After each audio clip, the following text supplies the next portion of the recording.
certainly from everybody's perspective, but it was intriguing to note how people, was the word they kept using here, pivoted. So they pivoted using either the strengths of what they did before the Gold Cup Davis racing.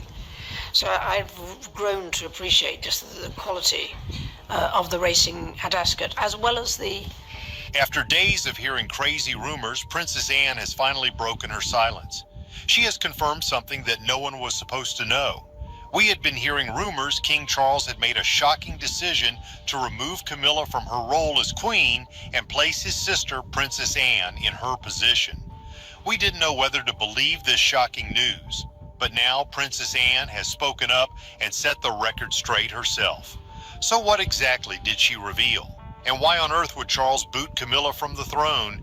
The making of a princess. First things first, let's understand how Princess Anne ended up as one of the most respected royals and the big reason why Charles thought she would make a great Queen of England. Princess Anne was born on August 15, 1950 at Clarence House. From the moment she took her first breath, royal life was her reality, complete with grand traditions and enormous expectations. Her mother, Princess Elizabeth, was not yet the queen when Anne was born, but trust me, everyone knew it would not be long. Sure enough, in 1952, Elizabeth became Queen Elizabeth II, and just like that, Anne's future was set.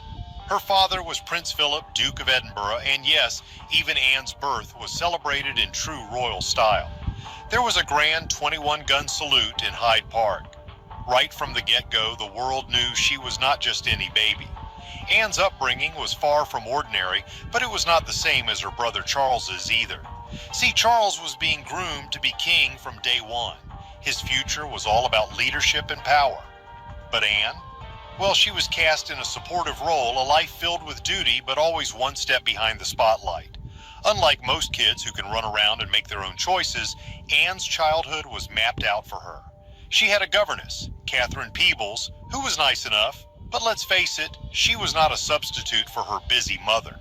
The Queen had a full plate, leaving Anne and her brothers to be raised mostly by staff.